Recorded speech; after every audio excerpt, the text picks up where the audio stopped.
What if you could be harvesting fresh spinach and lettuce in the dead of winter while your neighbors are paying supermarket prices? The secret is a simple, bottomless box. After decades as a landscaper and host on PBS KLCS TV's Things Green, I've perfected how to build one for almost nothing. Stay tuned to become a winter gardening pro. Don't forget to like and subscribe for more genius gardening tips. What do you say we talk about cold frames? Have you ever heard that before? Cold frames? What in the world is a cold frame? Doesn't sound pretty cool, does it? Well, it does, because it's a cold frame. A cold frame is basically a bottomless box with a clear top. That's really what it is. And the really interesting thing about this is that you could spend all kinds of money buying one of these things, or what you could do is you could pocket most of that and probably make one yourself.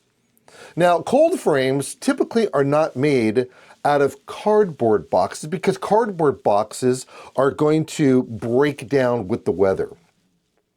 But we have to ask ourselves in the first place, what is a cold frame used for?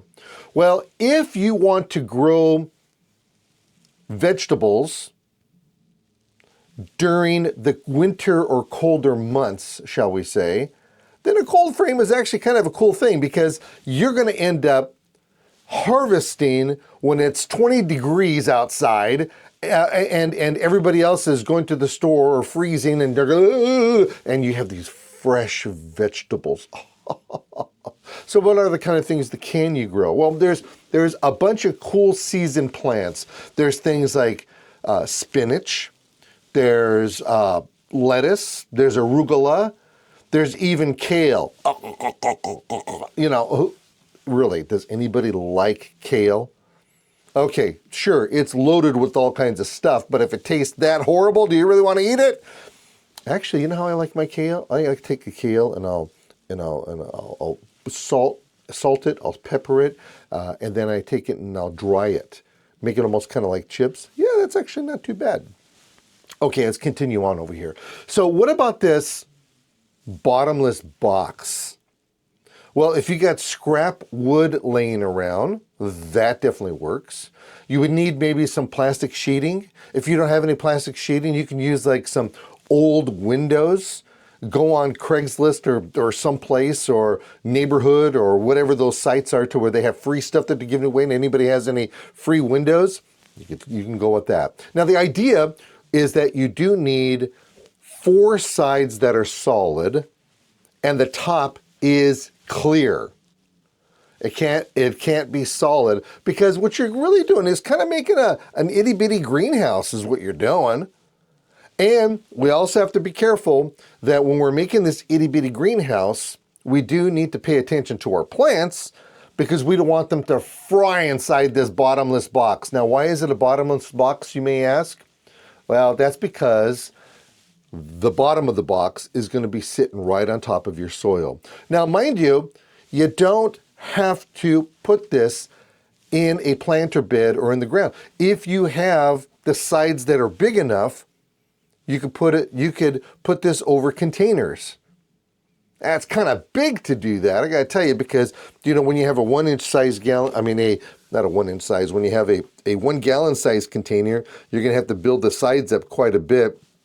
Oh, probably a good maybe 6-8 inches, and then you have the top on there. You have to make sure you leave room for the plant. So you may be going 12 to 18. Yeah, you know what? Don't do that. I'm going to give you another way to do that in a second. We're going to end up hooping it up, and I'll tell you about that in a second as well. That way you can grow things in containers with a hoop house. But for a cold frame, again, what you're going to do is you're going to have you have to have 4 sides made out of wood. You can make it out of whatever else that you want, I guess, but I think wood's the best. And then you put your top on, but you put your top on at an angle. That's how you put it. You put it up at an angle, so you're going to build the top of your box kind of at an angle, and then you're going to face this angle toward the sun, the southern exposure. And what it's going to do, it's going to give you a solar-like of trapping for this thing. Does that make sense? It's going to be like something that it's going to act like a solar house, like a greenhouse. There you go. It's like a greenhouse. I knew that all the time. But it's going to heat it during the day, and then it's going to keep it much more warmer at night. Because why? Soil temperatures are much more warmer than air temperatures. So because you have this thing in this little greenhouse kind of a box, and by the way, make it large enough, okay? Make it at least, maybe 18 inches to 24 inches, maybe even 18 inches to 24 inches deep, so wide and deep. That's not a bad idea. If you can go a little bigger, that's even better. But you don't want to make it so big that you can't move this thing around. That's the whole thing. And you do want to secure either the plastic or the window or whatever. See, you're not taking the plastic and covering up and stapling it to the top of this box that you're making. You need an actual lid. And the reason why you need an actual lid for this is because it's possible it's going to get too hot during the day. And if that's the case, you need to go out there and check it and just open it up a little bit. It's kind of like a regular greenhouse. Regular greenhouses are that way too, to where you got to open them up. Now, what if you do have something that's a little bit larger? And I got to tell you, it happens.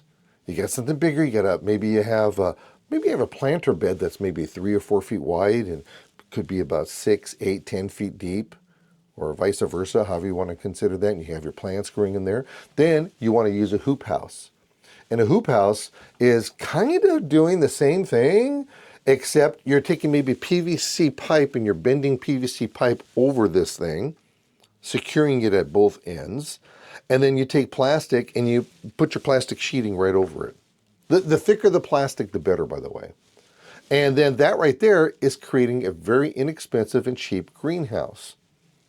You could just take yourself some clamps. You could clamp the sheeting to the pipe. And when you clamp it to the pipe, it's going to stay there. It's not going to go anywhere. So I had at one time, 1, 2, 3, I had 4 hoop houses.